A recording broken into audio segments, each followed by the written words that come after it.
Mutubona turi kuri Terrain Parquet twagiye kuraba ibikorwa biriko birahabera. Ni ibikorwa byo kwikirana ugwaruka ruri mu buruhuko. Ni abana bariko bigishwa n'abamenyereza bakomeye bazwi muri basketball hano mu Burundi. Muhava mwumvira ati aba bana baza kugira ngo novuga ngo babokipe muri zino vacances, ariko suko biri ahubwo ni ukubigisha basketball. Ni aba bana bashobora kuzobona mu myaka iri imbere aribo barako barakina hano muri VBL baserukira igihugu baja n'ahandi. Ibikorwa bifite intumbero ryo gufasha ugwaruka ruri mu buruhuko tugwigishe basket kandi turukundishe basket.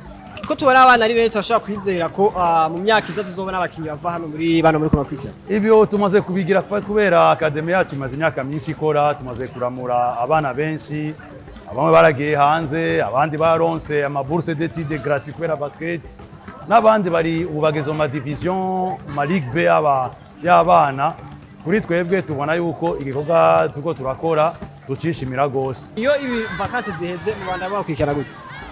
Kenshi twarabikora mu minsi ya mbere, twarakurikirana samedi, twakora après-midi. Mugabo ubu kuri usanga abana bafise amakuru bakira samedi canke benshi baraduga canke izindi vozi zitatuvuyeko, twaje tubihagarika. Mugabo tuko turiyumvira kubandanya tugira academy yacu bwite ishobora kuba irimenyereza iminsi yose. Dushaka yuko abana bamenya no seulement kumenya basket, no seulement yuko bokwirirwa ku marigara canke bakaja mu bindi bintazi bindi, ariko nabo bagire turashobora kuronka ugwaruka rw'ejo rwo mu Burundi ruzi basket. Siko kipa gusa abana kuko turamaze kuronka abana bava muri no academy bamaze kuja gukina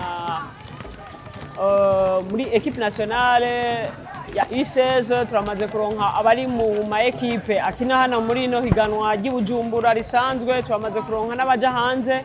Urumva yuko atari no seulement ko kipa abana, ariko dufise na vision yuko dukuramwo aba bana batazi basket tukarengera muri bya bintu bya occupation pendant les vacances, ariko tukabashikana ahandi hantu hakomeye. Aba bana nabo nyene batubwira mbega izi nyigisho arico zibafasha ku rukino rwa basketball, arico zizobungura, mbega bifuza gushika he, bifuza gushika kuki, n'abahungu n'abakobwa n'abana bakiri bato mu myaka itandukanye. Reka twumvirize izi nyigisho ico zimaze kwamarira mbere n'ivyifuzo byabo. Ndamaze kunguka ikintu kinini, turiga basket kandi uza ngaho ubikunda. Ijya mbere yego uragira ubunebwe, ariko bivanye n'abagenzi muba muri kumwe n'ibintu babigisha urateba ukamenyera kandi biraryoshe. Wifuza gushika muri basket? Nifuza kugera kure cyane hashoboka. Imana ifashije. Ziradufasha mu kongera ibyo twadusanzwe tuzi, baradufasha kwirenforcer, kumenya ibindi nyene, kumenya ama tactique de jeu. Izi turakina byadufasha ko utanguye nk'umuntu atabizi bashobora gutangura ngaha ukaprogressa buke buke, haba mu nyuma ikagufasha ukabasha kuja mu equipe yisumbuye ngaha nyuma equipe dufise mu Burundi. Uravye niveau ugeze kuri munsi, izi nyigisho baraziriko zirakongereza niveau warasaba ufise? Yego, mpereye uko naje ngaha ntangura siko iyo niveau ngeze ku Burundi. Uko naje ngaha naje nyene nk'umuntu atinya, umuntu ataramenya basket, mugabo narikuyemo ubwaho ko nari nzi ico nje gukora ngaha.